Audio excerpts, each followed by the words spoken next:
नमस्कार दोस्तों, आप सभी का स्वागत है हमारे YouTube channel BCS basic physics में।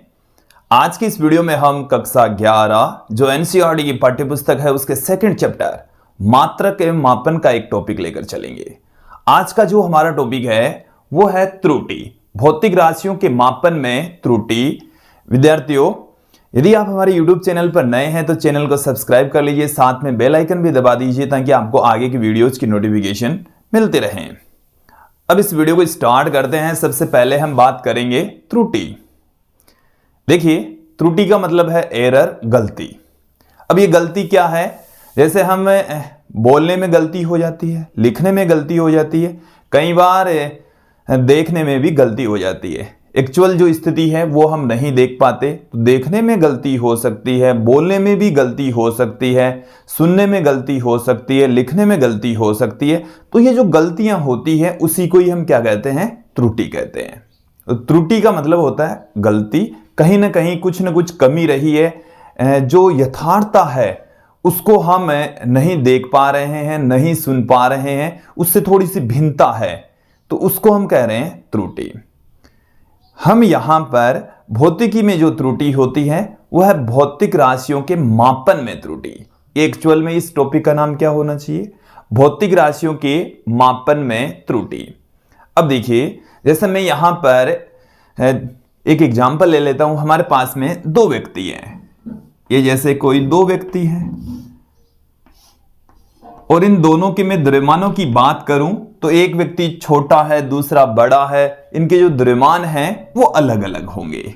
इनके द्रव्यमान क्या होंगे? अलग अलग हैं। इनकी जो लंबाइयां हैं वो भी अलग अलग हैं। इनकी लंबाई दिखने में भी आपको क्या लग रही है? अलग अलग है। इनके द्रव्यमान भी छोटे बड़े होने के कारण से इनकी लंबाई और द्रव्यमान भिन्न भिन्न है। अब जब हम इनका द्रव्यमान मापेंगे तो द्रव्यमान इनका भिन्न भिन्न होगा, लंबाइयां इनकी भिन्न भिन्न होगी। तो राशियों को कंपेयर करने के लिए हम भौतिक राशियों का मापन करते हैं। भौतिक राशियों के मापन की आवश्यकता होती है।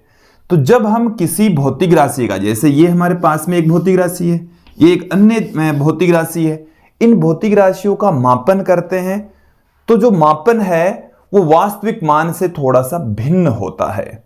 एग्जैक्ट रूप हम नहीं माप सकते, यथार्थता के साथ में नहीं माप सकते। यथार्थता का मतलब होता है एग्जैक्ट, एग्जैक्ट का मतलब है वास्तविक मान। अब जैसे मैं बात करूं कि ये जो व्यक्ति है इसका द्रव्यमान जब हम मापेंगे किसी भौतिक तुला की सहायता से, तो जैसे मान लीजिए कि इसका जो द्रव्यमान आ गया है वो आ गया 50 किलोग्राम। तो इसका हमने जब भी द्रव्यमान मापा तो ये एग्जैक्ट नहीं आएगा, एग्जैक्ट नहीं आएगा। भौतिक राशि के मापन में त्रुटि रहेगी और त्रुटि को पूर्णतः दूर नहीं किया जा सकता। ये मापेंगे तो कहीं ना कहीं त्रुटि अवश्य ही रहेगी। मतलब वास्तविक मान और जो हमारे द्वारा मापा गया जो मान है उसमें दोनों में अंतर आएगा। तो जो अंतर होता है वास्तविक मान और मापित मान का, उस अंतर को ही हम कहते हैं त्रुटि। उस अंतर को ही क्या कहा जाता है? त्रुटि कहा जाता है। एक बार फिर से समझेंगे इसको कि एक तो है इसका एग्जैक्ट मान जिसको हम कह रहे हैं वास्तविक मान, और उस वास्तविक मान और हमारे द्वारा मापे गए मान में अंतर होता है। हमने जो मान मापा, हमने इसको जब तोला तो इसका जो द्रव्यमान प्राप्त हुआ तो उसको हम कहते हैं मापित मान। उसको हम क्या कहते हैं? मापित मान कहते हैं। क्लियर? तो मापित मान और वास्तविक मान दोनों सेम नहीं हो सकते, क्योंकि जब हम किसी भौतिक राशि का मापन करेंगे तो कोई ना कोई ऐसा कारक वहां पर काम करेगा जिसकी वजह से भौतिक राशि का वास्तविक मान प्राप्त नहीं होगा। मापित मान और वास्तविक मान में अंतर आ जाएगा। तो इन दोनों का जो अंतर है, वास्तविक मान और मापित मान का जो अंतर है, इसी को ही हम कहते हैं त्रुटि, एरर कहा जाता है। हम यहां पर चर्चा करेंगे कि जब हम किसी भौतिक राशि का मान मापते हैं, जिसे हम मापित मान कहते हैं, जो कि वास्तविक मान से भिन्न होता है, ये भिन्नता क्यों आती है, अर्थात ये जो त्रुटि है वो क्यों आती है। त्रुटियों को हम यहां पर विभिन्न भागों में डिवाइड करके भी आपको बताएंगे। तो सबसे पहले आप ये समझ लीजिए त्रुटि क्या है, कि किसी भौतिक राशि के वास्तविक मान और मापित मान का जो अंतर है उसको हम त्रुटि कहते हैं। जो वास्तविक मान है वो है सही मान, मापित मान है वो है गलत, मतलब एग्जैक्ट नहीं है, थोड़ी सी उसमें क्या है, कुछ ना कुछ कमी रही है। तो वास्तविक मान और मापित मान का अंतर क्या कहलाता है? त्रुटि कहलाता है, एरर कहलाता है। तो मैं यहां पर त्रुटि की डेफिनेशन आप लोगों के सामने पुट कर देता हूं कि किसी भौतिक राशि की, किसी भौतिक राशि के, किसी भौतिक राशि के वास्तविक मान, जो वास्तविक मान होता है वो सही मान होता है। वास्तविक मान व मापित मान का अंतर, मापित मान का अंतर त्रुटि कहलाता है। दोनों का जो डिफरेंस है उसी को ही हम क्या कहते हैं? त्रुटि कहते हैं, त्रुटि कहलाता है। क्लियर? तो वास्तविक मान और मापित मान का जो डिफरेंस है, जो अंतर है, उसको हम क्या कहते हैं? त्रुटि कहते हैं। अब ये जो त्रुटि है वो धनात्मक भी हो सकती है, ऋणात्मक भी हो सकती है। कई बार जो मापित मान है वो वास्तविक मान से ज्यादा तो कई बार कम। तो जब ज्यादा होता है तो त्रुटि ऋणात्मक, और जब वास्तविक मान से मापित मान कम होता है तो त्रुटि धनात्मक। तो त्रुटि धनात्मक और ऋणात्मक हो सकती है, धनात्मक भी हो सकती है और ऋणात्मक भी हो सकती है। क्लियर? तो मैं यहां पर इसको भी पुट कर देता हूं कि त्रुटि धनात्मक या ऋणात्मक हो सकती है। त्रुटि धनात्मक या ऋणात्मक हो सकती है, हो सकती है। क्लियर? अब हम यहां पर त्रुटियों के प्रकार, कौन कौन से तरीके से त्रुटियां हो सकती है वो हम यहां पर देख लेते हैं। देखिए विद्यार्थियों, यहां पर जो त्रुटियां हैं वो हम 3 प्रकार की त्रुटियां पढ़ने वाले हैं। क्रमबद्ध त्रुटि, ये जो त्रुटि है वो एक ही दिशा में आगे बढ़ेगी, क्रमबद्ध त्रुटि। दूसरा जो त्रुटि का प्रकार है वो है यादृच्छिक त्रुटि, ये धनात्मक और ऋणात्मक दोनों प्रकार से हो सकती है। यादृच्छिक त्रुटि हो सकती है। तीसरी है स्थूल त्रुटि। एक एक करके इन तीनों को हम यहां पर समझ लेते हैं। सबसे पहले हम बात करेंगे क्रमबद्ध त्रुटि। क्रमबद्ध त्रुटि एक ही दिशा में आगे बढ़ती है। जो एरर है यदि धनात्मक आ गई है तो हर बार धनात्मक एरर ही आएगी, यदि ऋणात्मक आ गई है तो हर बार ऋणात्मक एरर ही आएगी। क्लियर? कैसे होती है, किन कारणों से होती है, वो अब यहां पर हम देख लेते हैं। विद्यार्थियों, त्रुटि का जो पहला प्रकार है वो हम यहां पर लेकर चलेंगे, क्रमबद्ध त्रुटि, सिस्टेमेटिक एरर। पहला जो प्रकार है वो है क्रमबद्ध त्रुटि। क्रमबद्ध त्रुटि, इसको हम सिस्टेमेटिक एरर कहते हैं। देखिए, क्रमबद्ध त्रुटि किसे कहेंगे कि ऐसी त्रुटि जिसका मान हमेशा बार बार यदि हम मापन करते हैं तो एक ही दिशा में यदि आगे बढ़े तो उस त्रुटि को हम कहते हैं क्रमबद्ध त्रुटि। और क्रमबद्ध त्रुटि का कारण हमें ज्ञात होता है, उसे हम कम भी कर सकते हैं, कम किया जा सकता है। क्लियर? तो क्रमबद्ध त्रुटि क्या है? जिसका मान एक ही दिशा में आगे बढ़े।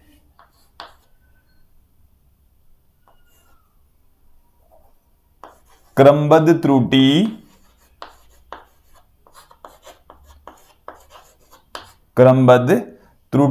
एक ही दिशा में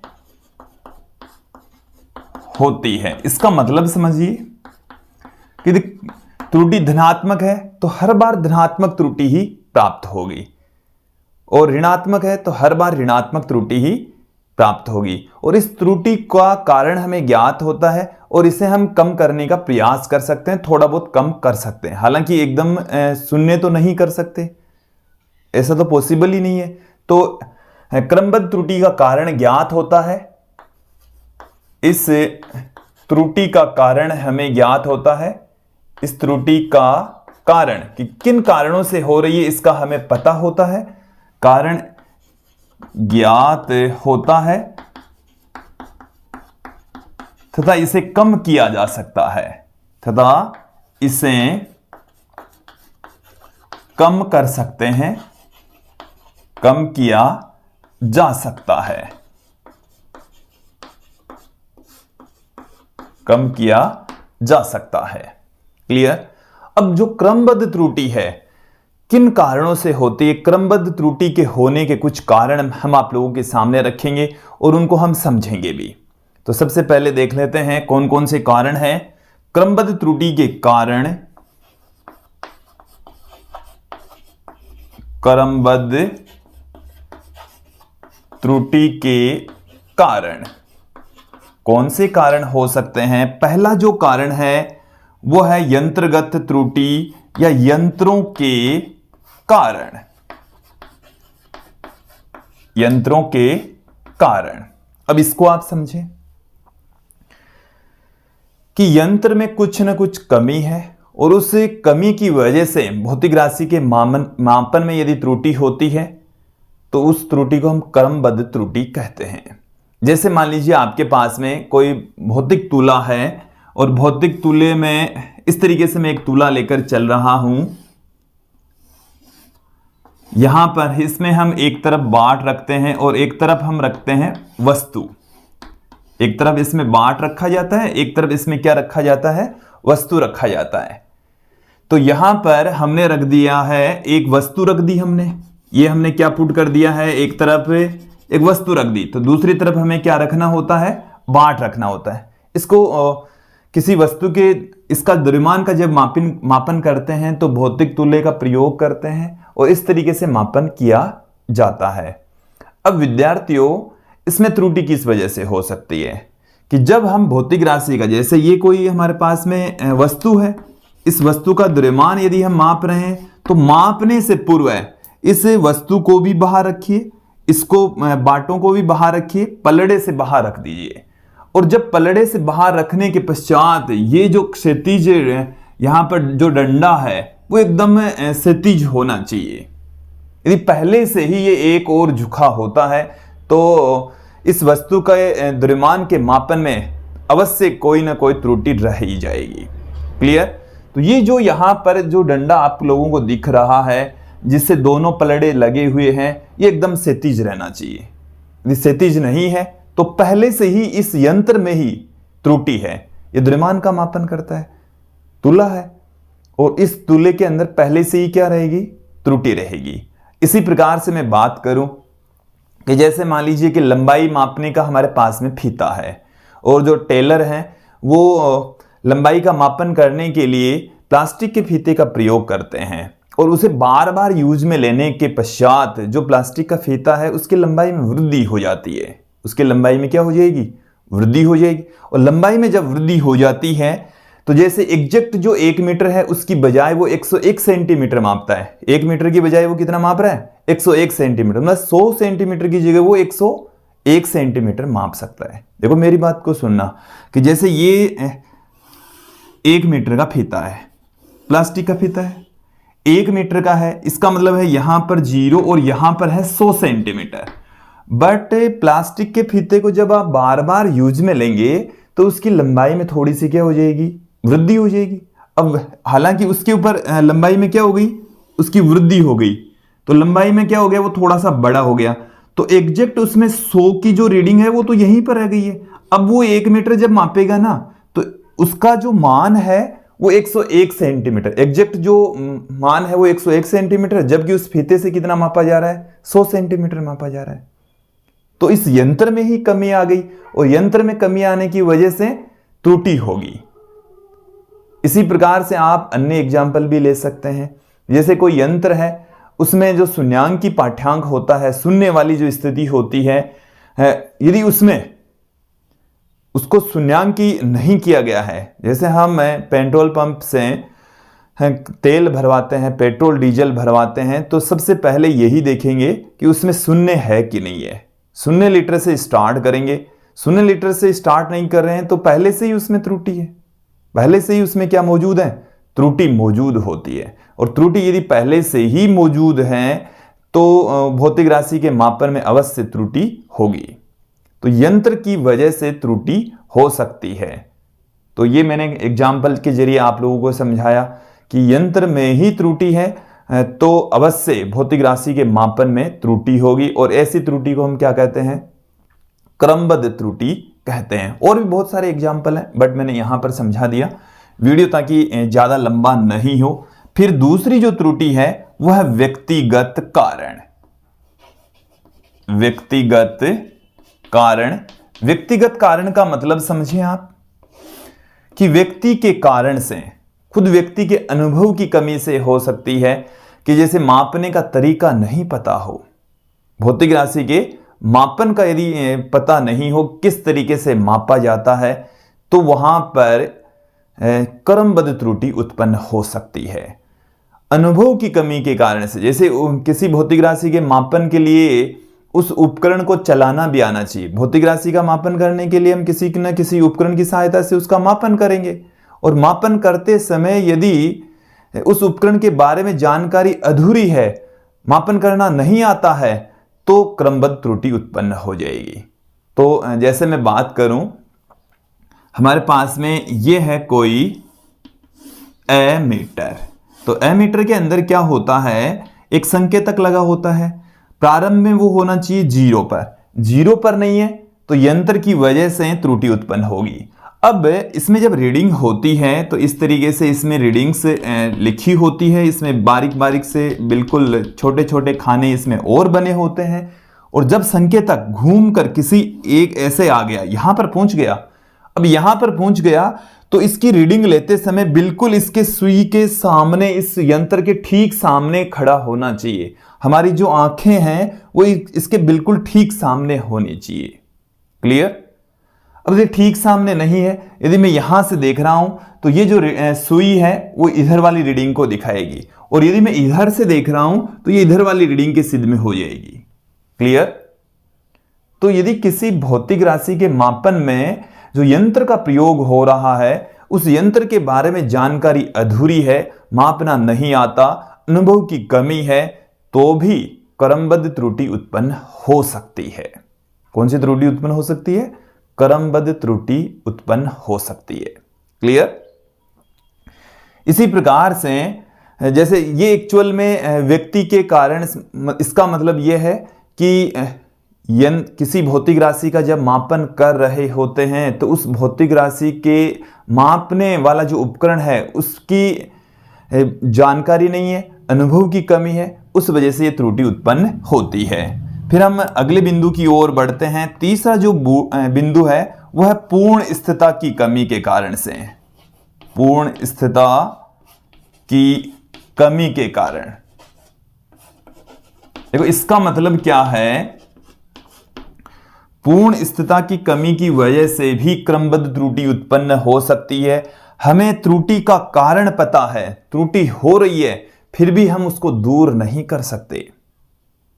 त्रुटि पता है बट फिर भी हम उसे दूर नहीं कर पा रहे हैं। जैसे हमारे पास में ये कोई पात्र है और इस पात्र में हमने गरम चाय डाल दी है।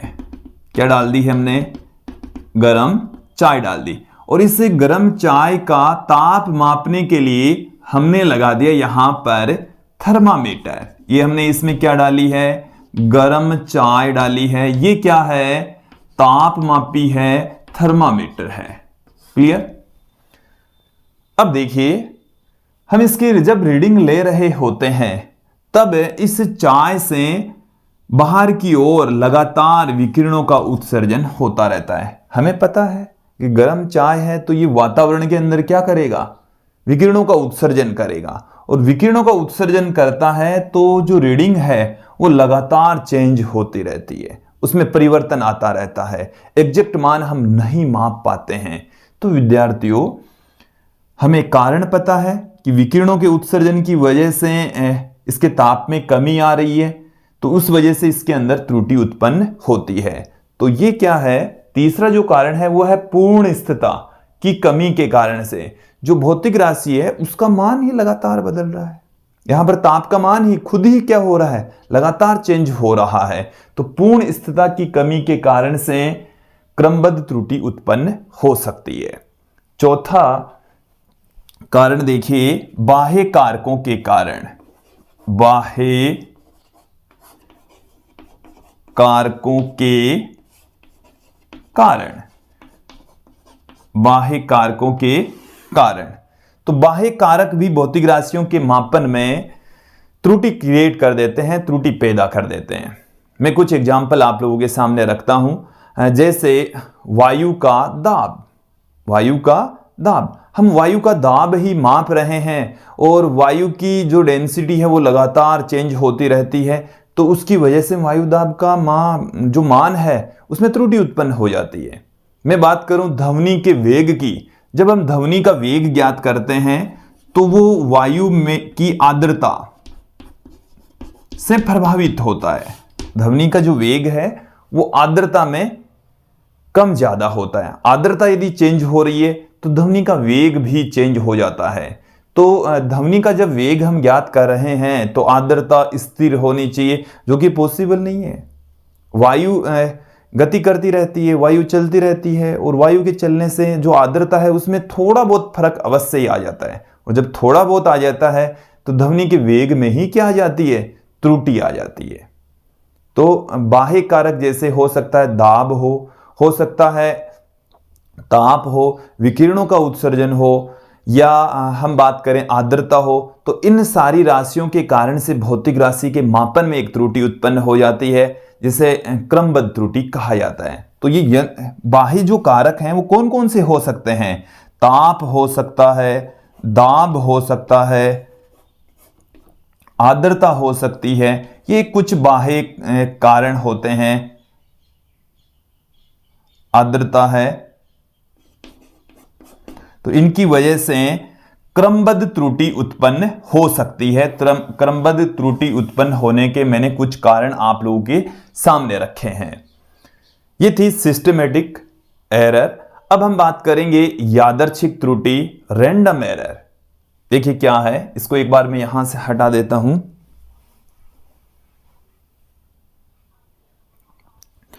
अगली जो त्रुटि है सेकंड, वो है यादृच्छिक त्रुटि।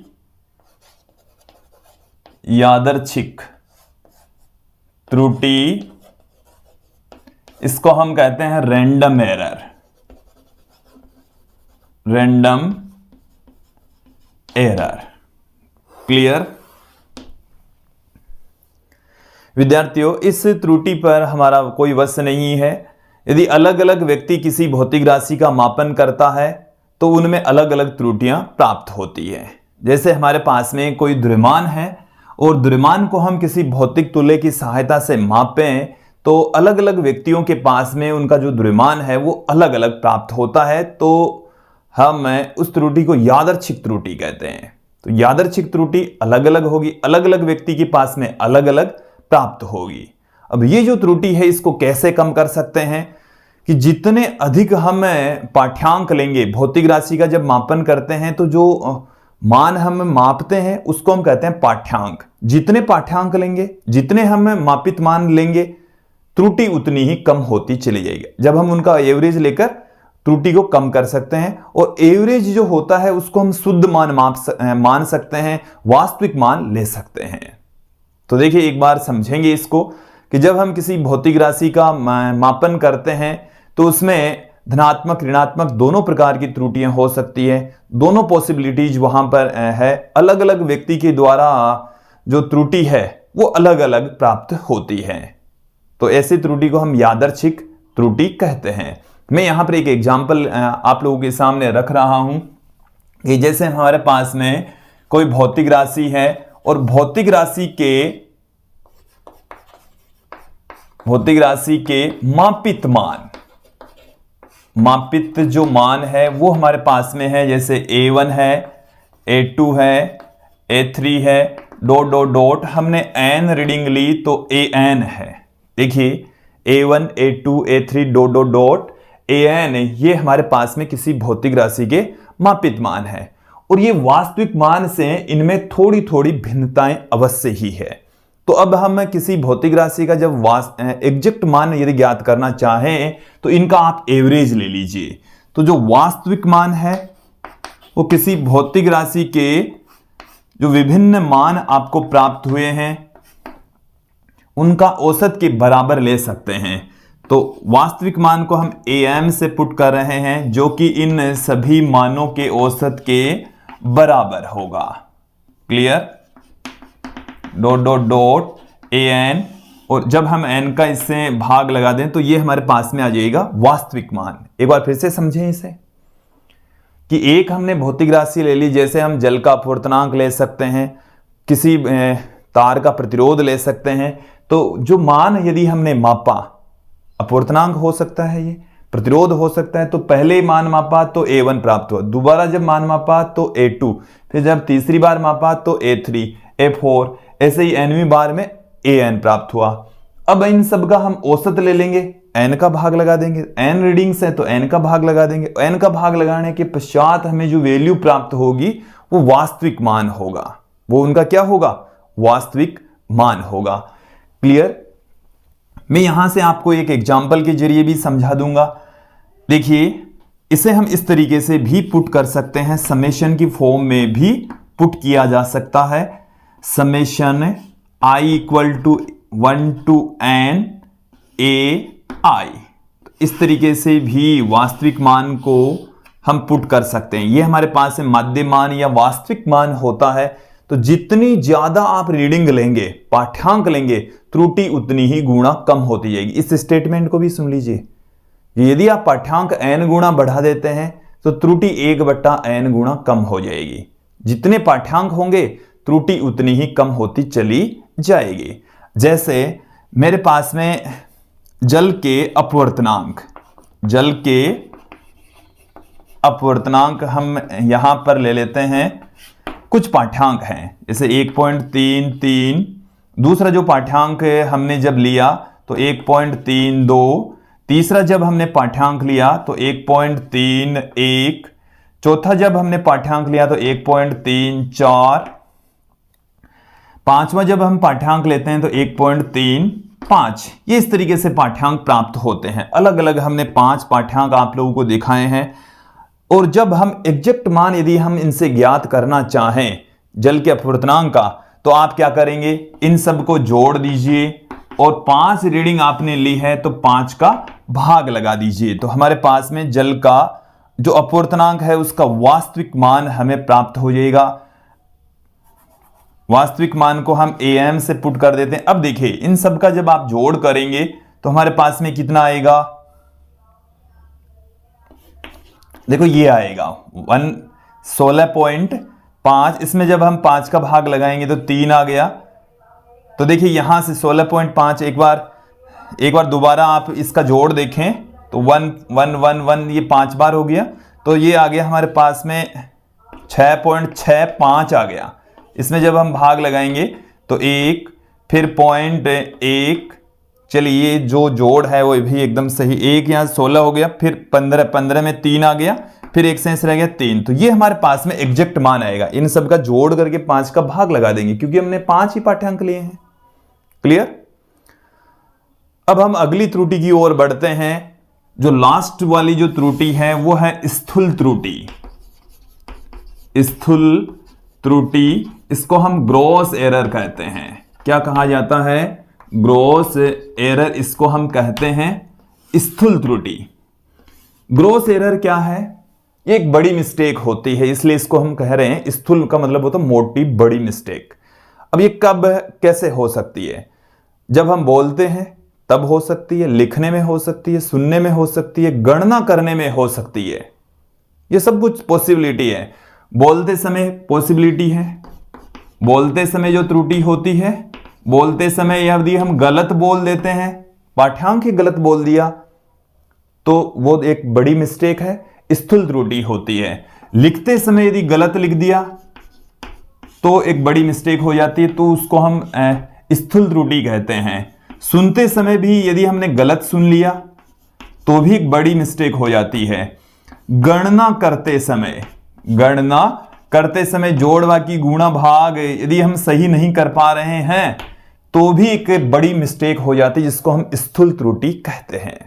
तो विद्यार्थी, स्थूल त्रुटि एक बड़ी मिस्टेक होती है और बड़ी मिस्टेक बोलते, लिखते, गणना करते समय हो सकती है, तो ऐसी त्रुटि को हम स्थूल त्रुटि कहते हैं। तो विद्यार्थी, ये था आज का हमारा वीडियो, जिसमें आपने देखा कि त्रुटि क्या होती है, उसके साथ में आपने देखा क्रमबद्ध त्रुटि, यादृच्छिक त्रुटि और साथ में स्थूल त्रुटि।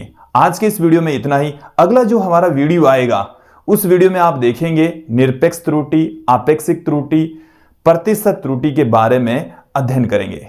आज के लिए इतना ही। धन्यवाद दोस्तों।